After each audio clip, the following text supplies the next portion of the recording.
Здравейте, аз се казвам Божидар Лазаров и живея в град Русе. И ще ви прочета един откъс от Немили Негради.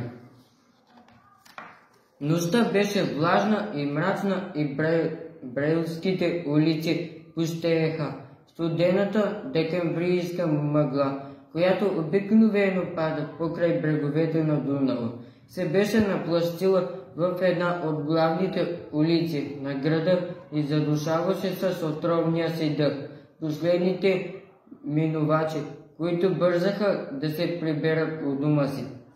Мъжделивите фенери ще стърчаха на почтителни разстояния. По двете страни на улицата едва прокарваха мътна и неопределена светлина през мъглата и като че още повече увеличаваха мрака.